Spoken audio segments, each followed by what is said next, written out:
From Prison to Purpose, the redemption of Marcus Lee. Rain fell in relentless sheets over the streets of Chicago, turning potholes into reflective pools of flickering neon light. The city, alive with distant sirens, honking cars, and the occasional shout from an alley, seemed to pulse with a life of its own, indifferent, unforgiving, yet hypnotically compelling. Marcus Lee hunched over the steering wheel of a battered Buick, his hands white-knuckled around it as he stared blankly through the rain-streaked windshield. The hum of the radio was drowned out by the steady rhythm of his own heartbeat.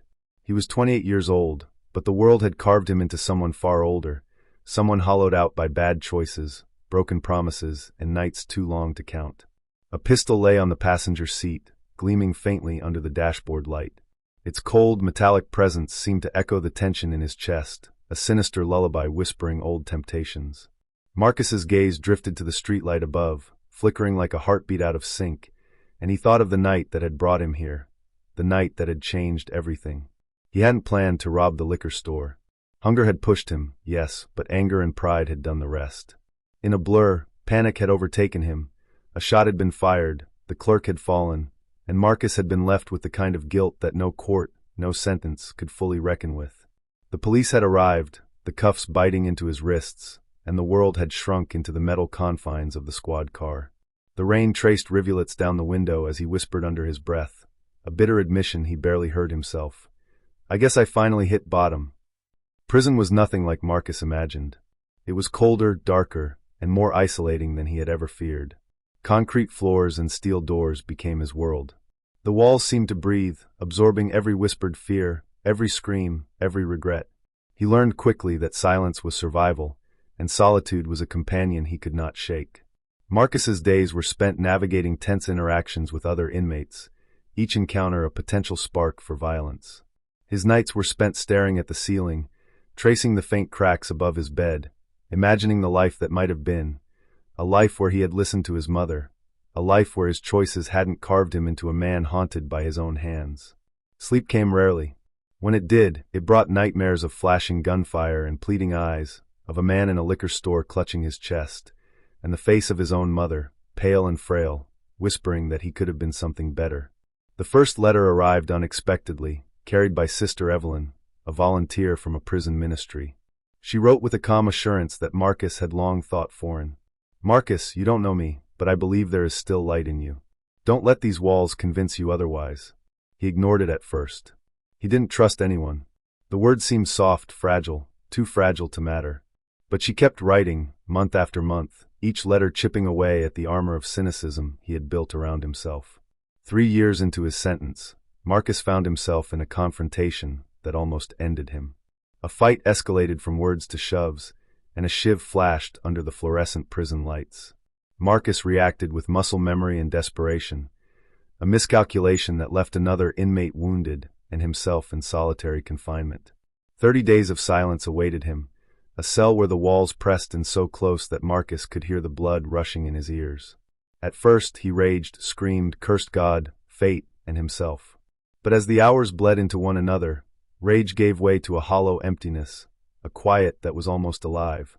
And then unexpectedly he remembered his mother's words, soft and tender from years ago. Son, you can run from everything in this world, but you can't run from who you are meant to be. He wept, a long, shuddering release of years he hadn't known he could feel. No prayer, no sermon, no man-made hope had reached him like this. Something had shifted, a whisper of possibility in the void of his isolation. Upon returning to general population, Marcus's transformation began quietly. He attended chapel services, initially to escape the monotony, eventually because the soft organ music, the preacher's calm voice, and the simple act of sitting in light felt like balm to his fractured soul. He started helping new inmates navigate the treacherous social terrain of prison. A sharp word here, a calming presence there, small actions, but monumental in a place where trust was scarce. Slowly, his reputation shifted.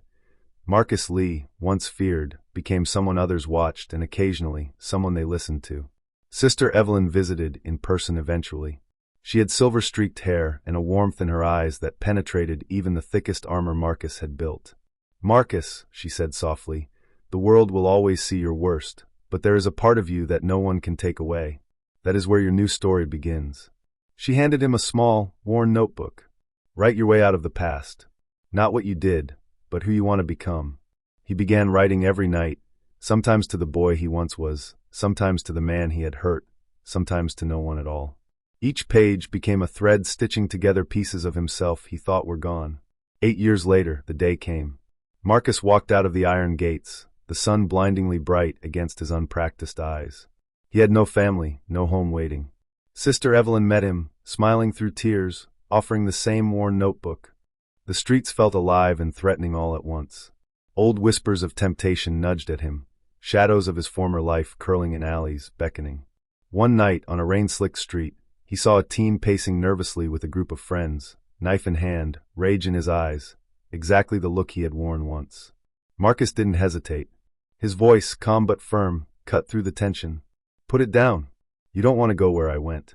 For a tense moment, time slowed. The boy's fear, anger, and confusion collided. Then the knife clattered to the ground, and Marcus's heart, long weighed down by guilt, lifted slightly. This was the first step into a new purpose. Marcus immersed himself in a youth center, doing the work no one noticed, cleaning, setting up chairs, organizing schedules. But his presence spoke louder than words. Kids gravitated toward him because he carried honesty, experience, and hope in equal measure. He began counseling, mentoring, showing teens the stark reality of consequences, but also the power of choice. Slowly, he became a beacon, not flashy, not loud, just steady, just present. Years later, a letter arrived from the store clerk he had shot. "I forgave you a long time ago, but seeing what you've become has given me peace too." Marcus wept. Forgiveness had finally reached him from the world outside and from within. Marcus returned to the abandoned lot where he had once contemplated ending his life. The Buick was gone, the rain had long stopped, but the memory lingered, sharp, cutting, and alive. He looked up at the night sky, stars glittering above the city glow, and whispered, "Thank you for not giving up on me." Years later, Marcus stood before a packed gymnasium, a banner reading Youth Rising, Second Chances Conference behind him. Faces of young people stared back, curious, wary, hungry for hope. "I spent years behind bars," he began, voice steady, "but the real prison was inside me. The shame, the anger, the belief that I could never change. But redemption finds us, not in spite of our mess, but through it." Applause echoed. Some wept. Some smiled. And somewhere in the back, Sister Evelyn clasped her hands in silent prayer. Marcus had once been a prisoner of his own mistakes. Now he was a builder of second chances, a living testament that broken lives can be restored, and that hope, no matter how late, always arrives. He smiled at peace, knowing that the light that had flickered in him for years now burned steady, warm, and unshakable. God restores broken lives. Subscribe for more content. God bless.